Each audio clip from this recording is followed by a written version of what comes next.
Good afternoon, everybody. Welcome to. Good afternoon, everyone. Thank you so much for joining us for this OPP Ask Me Anything session. And I know often we have people joining us from all over the country or potentially all over the world. So, wherever you're joining us from today, it's great to have you here. My name is Marisol, and I'm joined today by my colleague, Constable Real Levac. And hopefully, we'll be able to answer a lot of your recruiting related or OPP related questions today. We're in January, it's a new year, so maybe you've set some career goals for yourself as well. So, this is a great opportunity maybe for you to start working towards those policing career goals. So we'll start out just by introducing ourselves and then get into some of your questions, because often we get some great questions here. So just to tell you a bit about myself, I've been with the OPP now for 20 years, and I started out the way everyone does, doing frontline general patrol duties. I worked in the Petawawa area and the Renfrew areas, working the road. And then I specialized as a crisis negotiator. I was a member of the provincial liaison team where we dealt with a lot of protest events and large scale events. I was also a member of the peer support team that supports all of our frontline members, our civilian members, our volunteers, all of their family members, and our retirees. And now I'm in uniform recruitment, which is what brings me to this moment today. So that's just a little bit about myself. So I'm Real Levac. I spent a good chunk of my career in frontline policing as well. I've done a lot of the different jobs basically that you can in detachment. I rode the motorcycle for a number of years. I was breathalyzer technician, community safety officer, media liaison officer, court officer, a lot of the different roles within your own detachment that you can have. I also did learning opportunities in the communications center, on the road as a sergeant, in recruitment as well. I've been with the OPP now for over 26 years, and I've been in recruitment for almost 8 now. It's been really good with a lot of different experiences, and that's what's kind of fun about this job is that a lot of doors are open to you throughout your career. Aussi, je veux dire que je parle en français. S'il y a des questions aujourd'hui en français, euh, laissez-moi savoir. Vous pouvez l'écrire en français, je vais vous répondre aussi. Et puis, je vais vous aider le mieux que possible.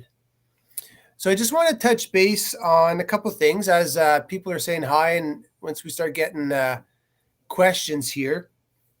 Preferred postings. So detachment posting selections, there's a form sent out if you are invited to interview for you to select 6 preferred postings. So first off, I want to say that 87% of candidates get one of their 6 preferred postings. We try really hard to give you one of those. And basically, if we can keep you somewhere where you want to be, it works best for you, for your family, and us for an organization that if you're happy to be in the location that you are. The other 13%, we do have needs for the organization, so operational needs. Sometimes certain detachments will require recruits to be offered a position in those places.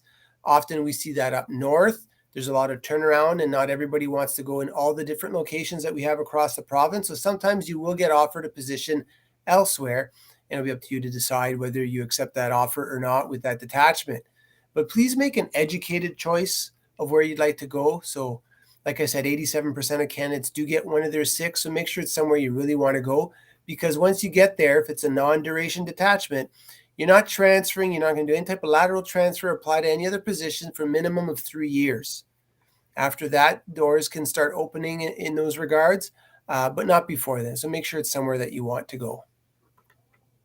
Okay, so we're starting to get a few questions here. So let's just see what we've got. So someone was asking if you're unsuccessful at the interview, what would be the next step, or what should you do? So first of all, it's an accomplishment just to make it to the interview stage. So you should recognize yourself for that.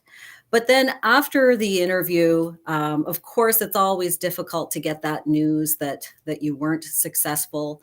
But that's really an opportunity for you to step back then and self-reflect on what areas you felt maybe there are opportunities for you to improve and develop yourself. So what I tell people is to attend things like this Ask Me Anything session for sure, but other things like our information sessions can be hugely helpful. We have live and virtual sessions, but we also have recorded sessions on Facebook and social media where we go through all of the areas of assessment, and there are 10 areas of assessment, and we really break those down. And so often in the process of that, you might become aware of some areas where perhaps you weren't quite as ready or as competitive as you thought you were.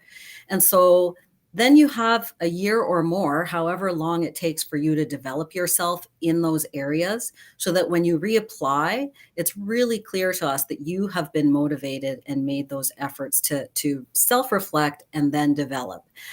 If you reapply and essentially haven't changed anything, then chances are you'll get the same results the second time around. And that'll go as well for people starting off looking at getting ready for this process. For those that are new to the process, all that information is important for you to prepare yourself and be competitive. So not just those unsuccessful. And I'm bringing that up because there is a question regarding trying to get the information. So those information sessions are a huge way to prepare yourself. So somebody's asking, how long does it take uh, the pre-screening process from shuttle run to a PBQ or LFI interview or invite? There's no specific time. I would say weeks, not months. We do have 3 intakes a year that we're trying to fill, so we're not waiting very much in between different stages as best that we can. So it's important to have all your documents ready for you to be prepared to run through the process. And at some stages here and there, you just have to be patient. I know everybody's kind of biting at the bit. They want to get through the process and they want to hopefully get through to the end. But sometimes there's a few lags here and there. You just have to be patient. We will get back to you. At any stage in the process, if you're not successful, we do get back to candidates. We don't just let things drop and just stop communication. We either you either receive information that you're going to continue to the next stage, or you will get notification that you're no longer in the process. So sometimes it's just a little bit of patience, and I would just say weeks and not months between a lot of these different areas, depending to when you apply, when the next class is. But you won't be sitting there for months on end. We have a question about the shuttle run and recording yourself doing the shuttle run. So um, if you've applied to the OPP, one of the first steps once we receive your application is you will receive very detailed instructions about the shuttle run, and that email will give you a link to a video that you can watch that gives you very clear instructions. So when it comes to that, follow the instructions in detail. Show us your very best. So level 7 is the minimum required to pass. However, if you can do more than level 7, don't stop. Show us that. Right now on social media, if you look at Facebook or on our YouTube, we have a video there that's about 12 minutes long that goes into a lot of detail in terms of how to record it, what we want to see, where to get the audio, which you can download from our website, opp.careers. And so that video will go into a lot of detail, more than I can go into now, in terms of how to measure it out and what we need to see. Okay. So somebody's asking, here's an interesting question, because we do have special skills or transferable skills. Language skills is one of those that is a huge asset because of the wide population in the province. There's people that speak, I can't say every language in Ontario, but there's a lot of different languages in Ontario. So having any specific language skills outside of English that you can bring is an enhancement to your file. But somebody's asking if the OPP offers second language courses to officers if hired. We do not offer those.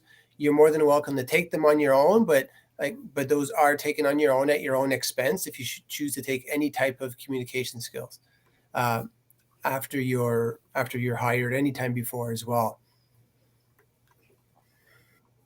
Oh, I'm just scrolling through these here. I can jump on one quickly Sure. here, Marisol. Sure. So we're asking what kind of civilian careers are available with the OPP. So I can touch on a couple, and generally OPP civilian positions will be on the Ontario Go Job site. But we do have positions in communication centers across the province. There are 4 communications. There's Aurelia, London, North Bay, and Thunder Bay. We have data entry clerks with the OPP. We have offender transportation unit and special constables that do security at Queen's Park and at GHQ in Aurelia. And those special constables are uniform positions as well. So they're a good stepping stone for those that would potentially like to get into uniform recruitment as a constable.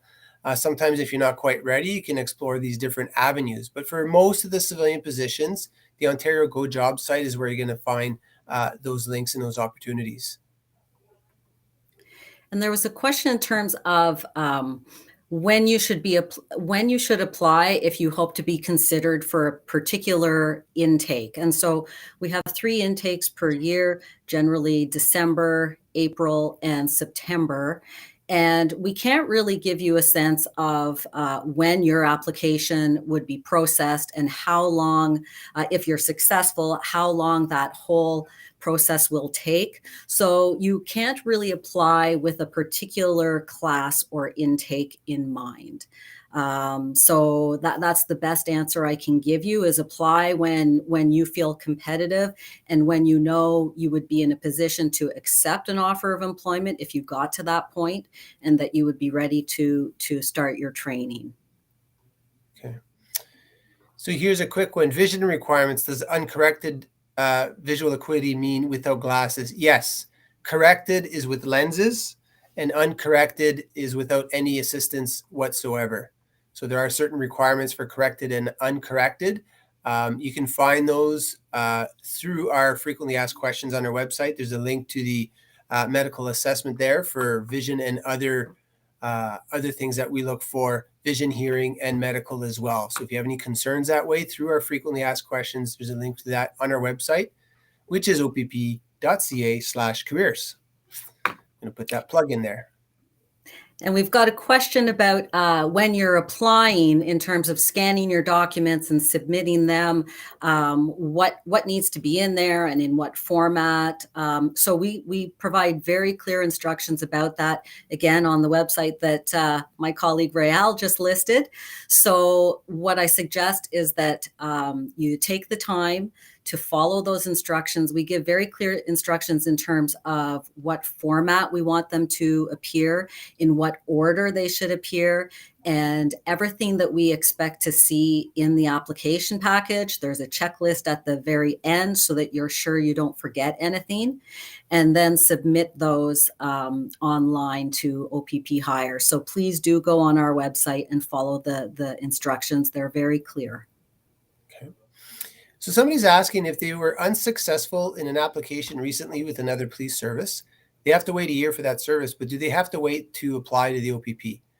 So the easy question, the short answer question is no, you do not have to wait to apply. You can apply to the OPP.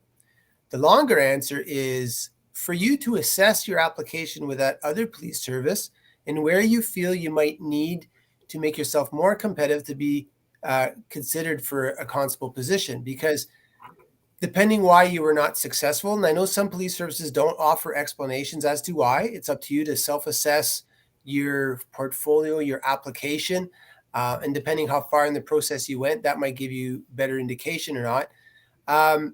But it's to make sure that if you're not successful recently at one service, make sure that you do everything that you can to increase competitiveness in areas you feel that you're lacking. Okay, if one police service says that you weren't, for whatever reason, you weren't successful in their process, it doesn't necessarily mean that you'll automatically be unsuccessful in ours, but it should be telling you something, that there's something there that's missing or lacking, that you might need to address. So if you can identify that and not put in an application with the OPP too hastily, that might benefit you as well. The other thing too is that if you put in too quick and you're not successful with the OPP, then yes, you have to wait another year to reapply to the OPP. So sometimes it's important, and it might be a good way of taking just a few months to work on some things, and then ideally you can reapply and be successful. You only have so much control, but if you can identify things and work on those, then that'll be a huge asset, and it'll show that drive and determination and that ability for you to kind of problem solve and figure things out and work on those issues. And we have a question here in terms of what is important to think about when considering a career in policing. And that's a good question, and something anyone who's applying or thinking of applying should ask themselves. But it's a tough question too, because it's going to be different for everyone. So some considerations are for your own family, and whether the career of policing is something that will be conducive to your own family life, as well.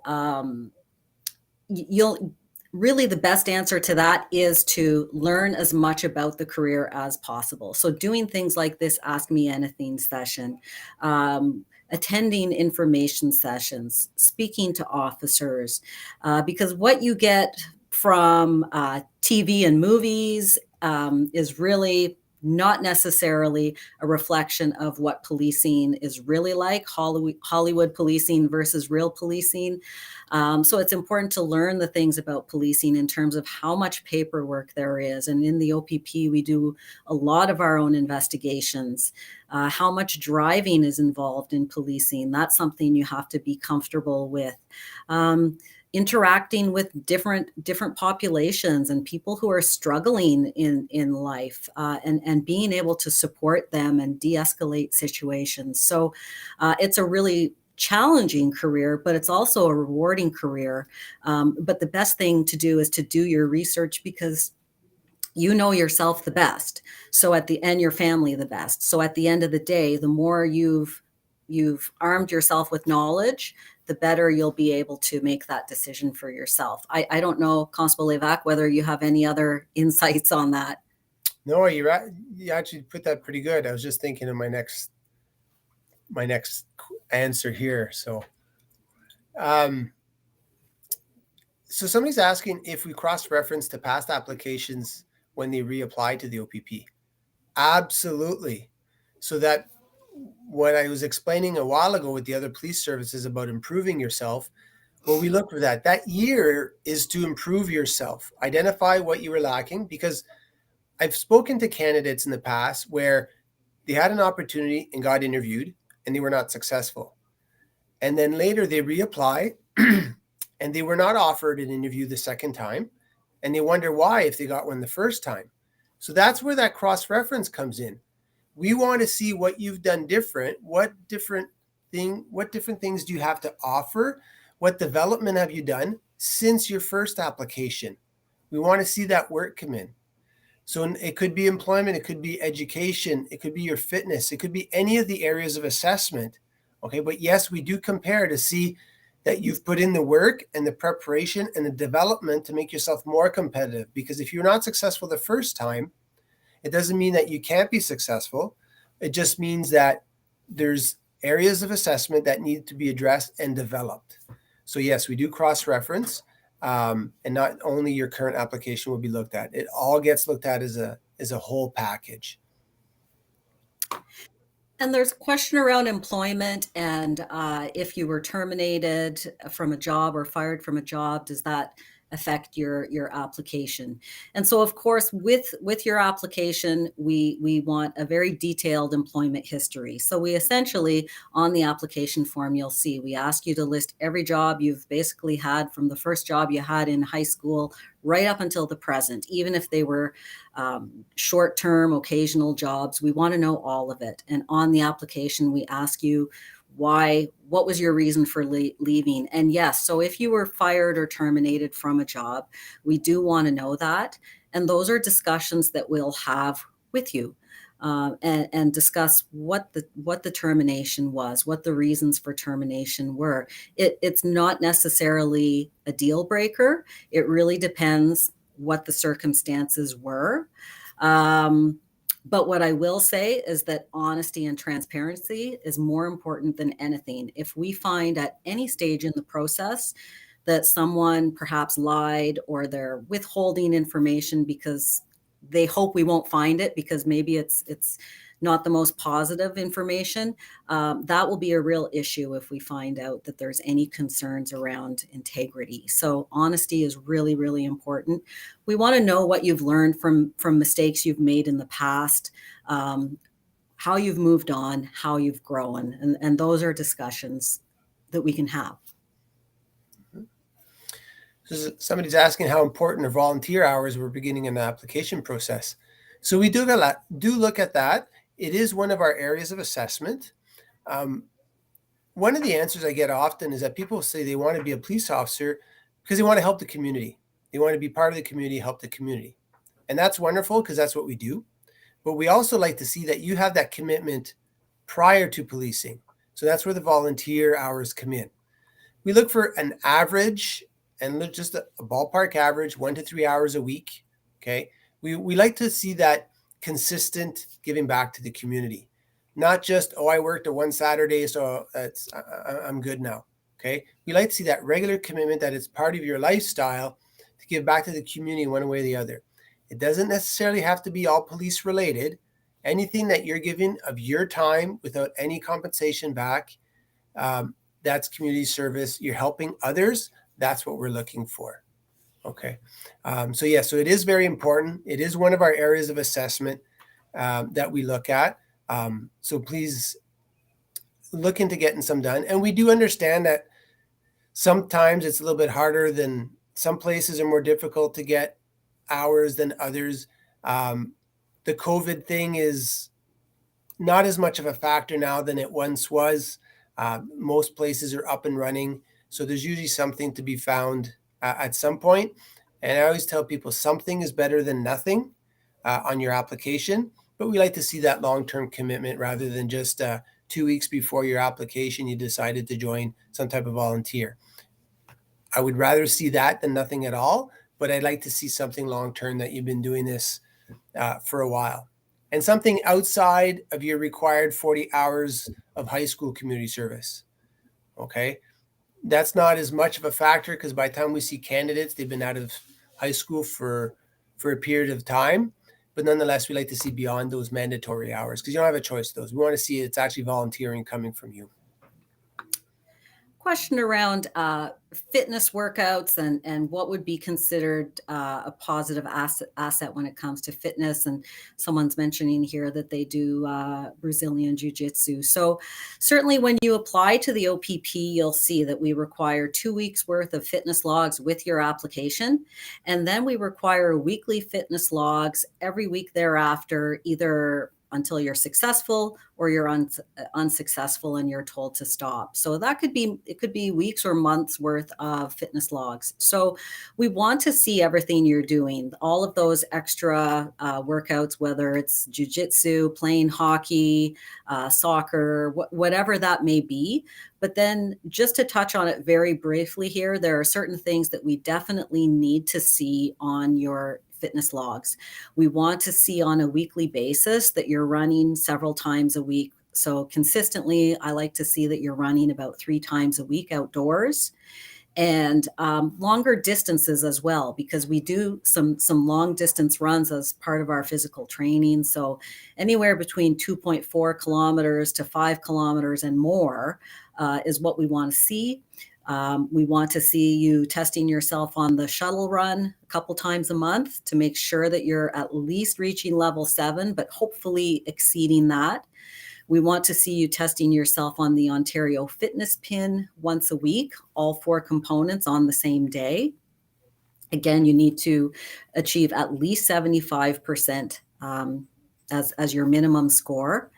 And then we want to see that you're strength training consistently at least 3 times a week. So there are certain things that we really want to and need to see in order to assess you and compare you fairly to other candidates.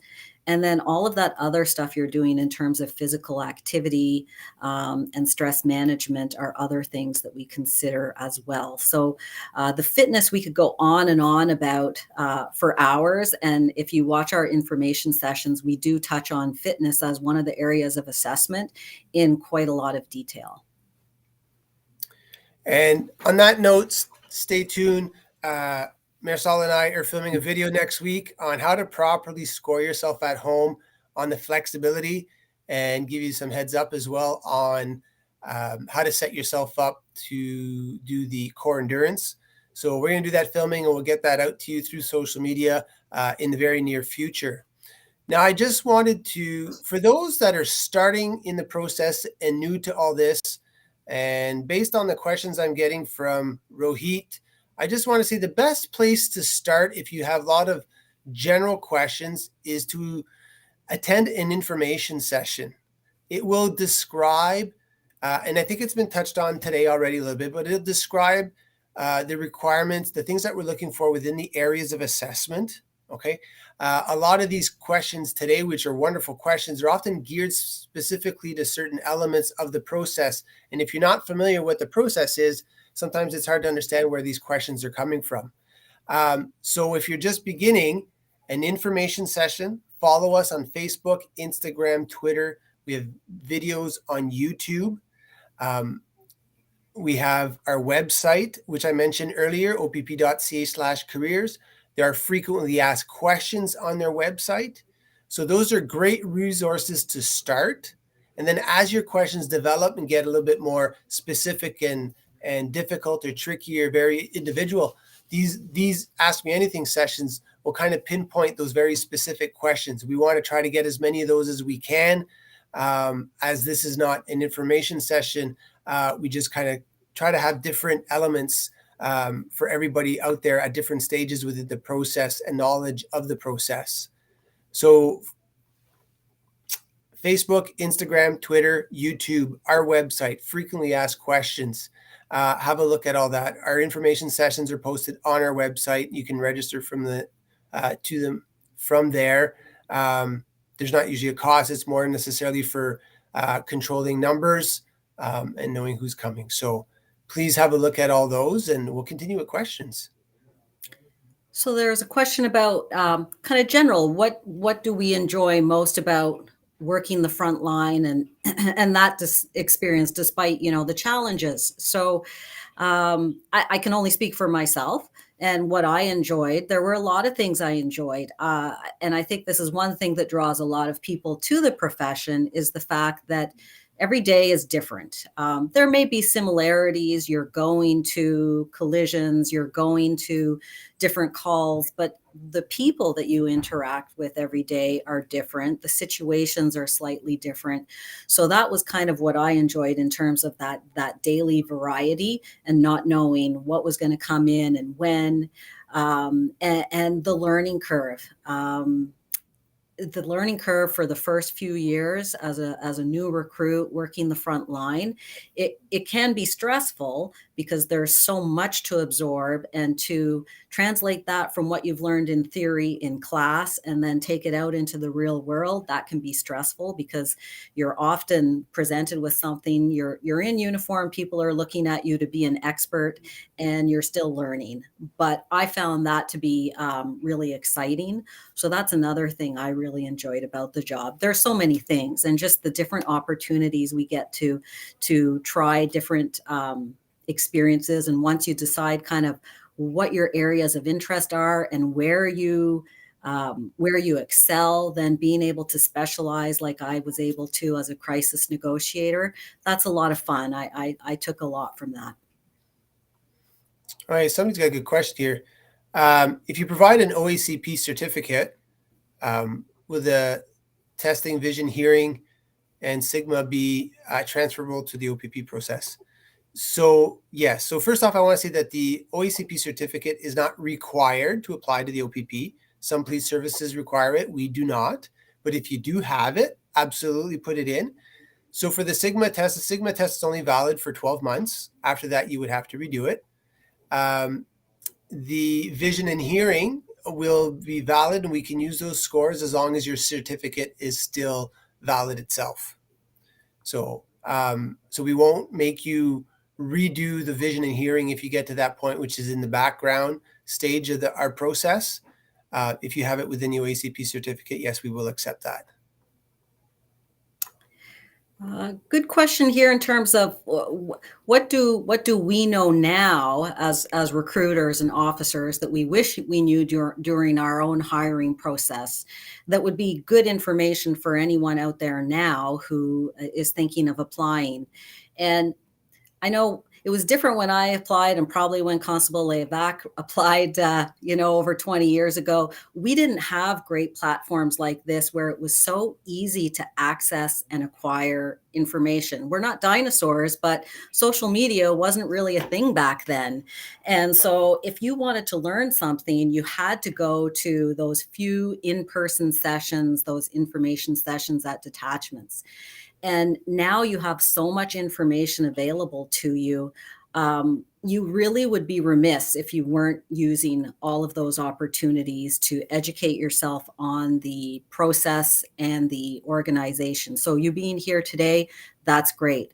I would say attention to detail and following instructions is a really big one. From the very beginning, when you first submit your application to us, that's the first impression that we get of candidates. And often we'll see that maybe the care and attention that should have been given to their application is missing. So I would say at every stage of the process, put your best foot forward. Remember, this is a competitive process. And so we're not just considering you in a bubble on your own.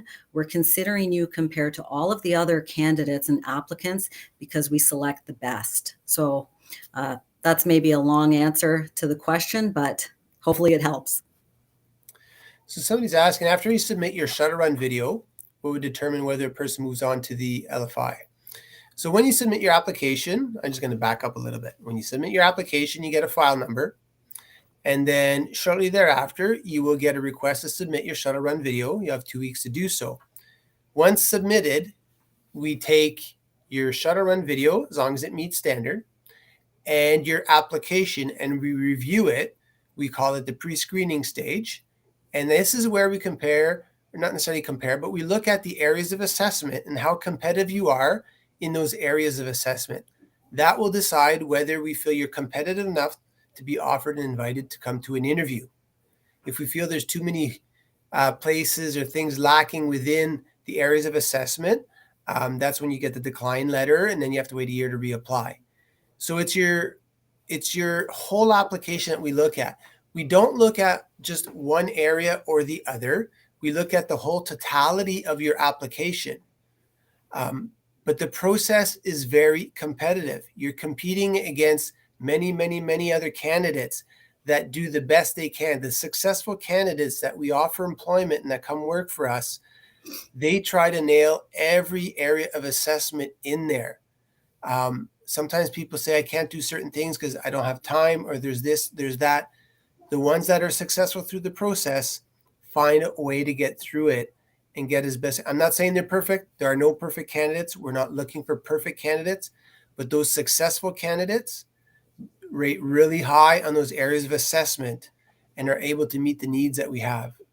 So it's the pre-screening. That's the initial thing that we look at with your past shuttle run.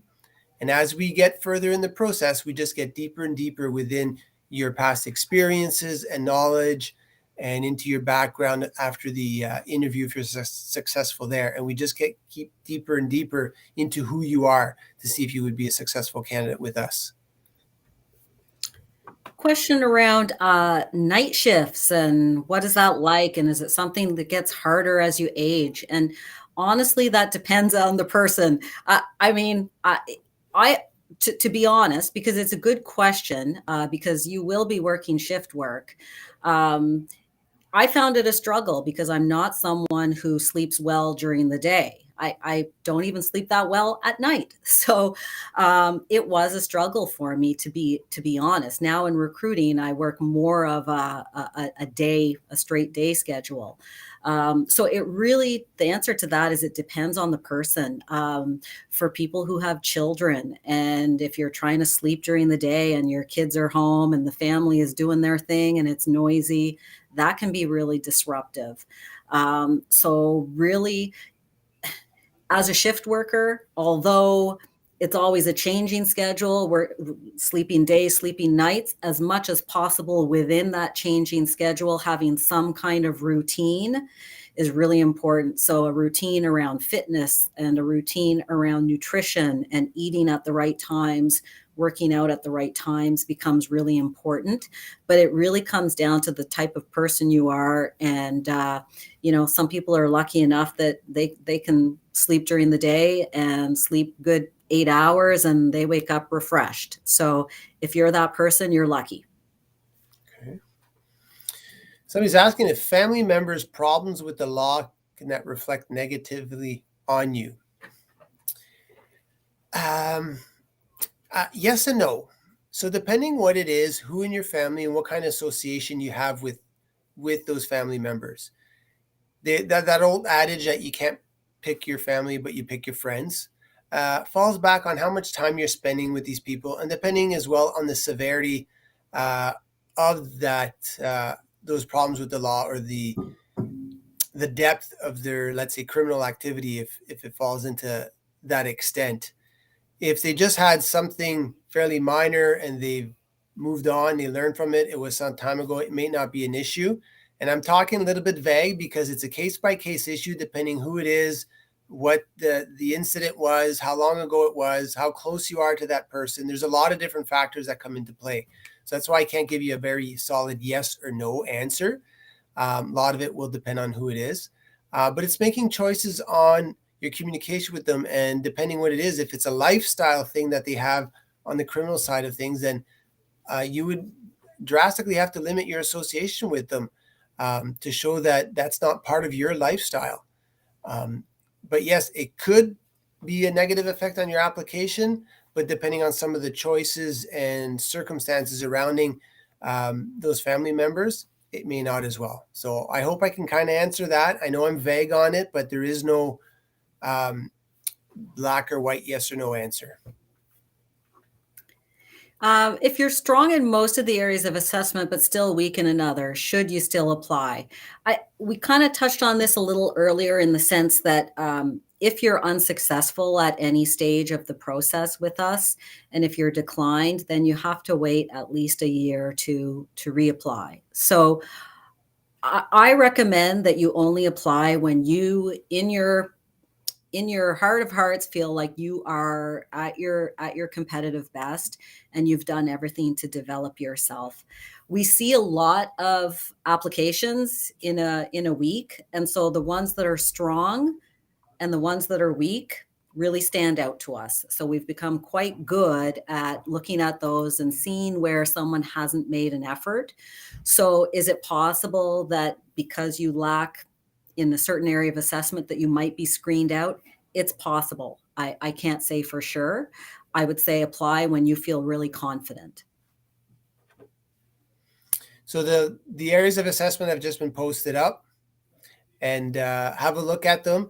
If you go on our website and download our application, there's no commitment to downloading it. There's a self-assessment tool, which is one of the documents there, and it has the areas of assessment. And part of that application is that you assess yourself.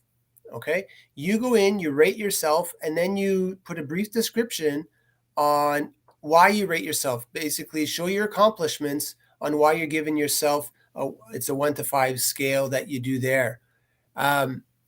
So that's, you can see them there, and you do have to look at them and rate them yourself for us to give. It gives us an understanding of who you are and how you see yourself, which is a good piece from there.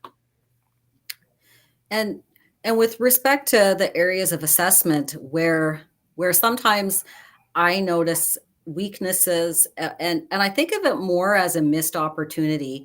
And I think Constable Levac mentioned it earlier. fitness is sometimes an area where people are struggling, but another one is in community service.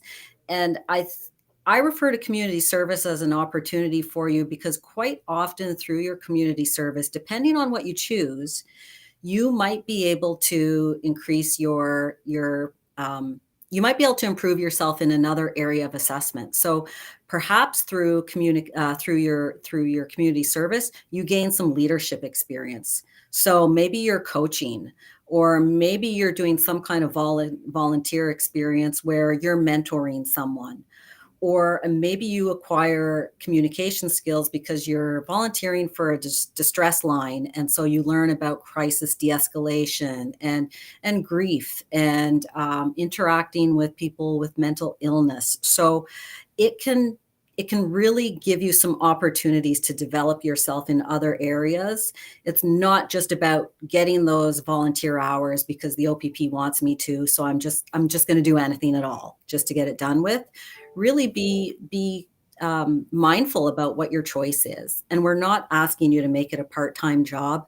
Honestly, we know everyone's really busy with life, so it might be a matter of just a few hours a week. Somebody's saying if they forget to answer certain things they've been involved in with the police at interview, um, if that can affect their application. So depending what it is, yes.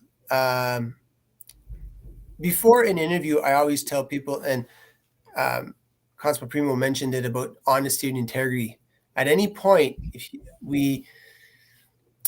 we find out anything about you, particularly something negative at any point in the process where you had a chance to disclose that information and you have not, that may affect your application. Now, in saying that, and that's particularly like negative things. If it's something positive, if you called to report a drunk driver and you forgot to mention that in your interview, I'm not overly concerned that you might have forgotten that. Okay. But if you were involved in a complaint and you were the actual person driving and had been drinking and you failed to disclose that, then I would be more concerned over that. So we'd like to know if you've ever reported things. You should have an idea instead of saying that you have reported certain incidents in the past. Maybe you're a witness for a collision or something like that.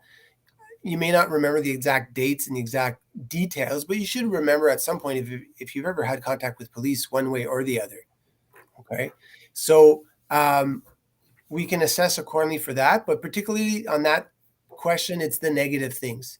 If you don't disclose things that you feel we need to know and we find out on our own, we start doubting that honesty and integrity piece, whether you're trying to hide it from us or you truly not remembering.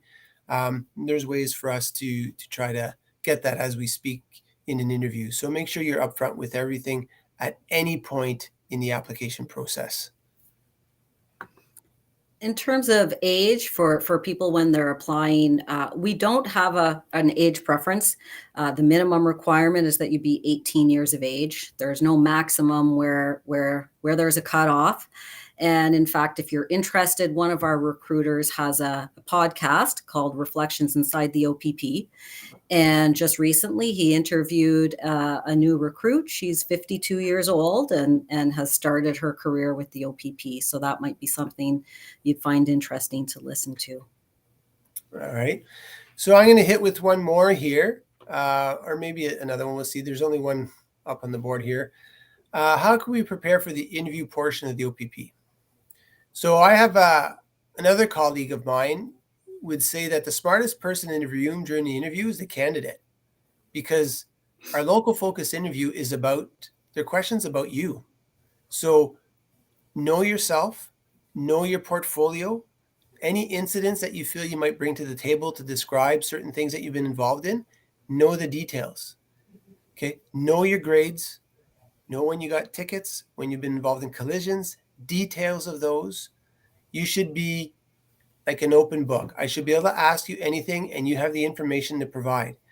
It's when I see candidates and for them to answer a question, they have to start thinking about, well, let's see, I was dating so and so. I think I was in second year university heading to this place. So I think it was in and around that time.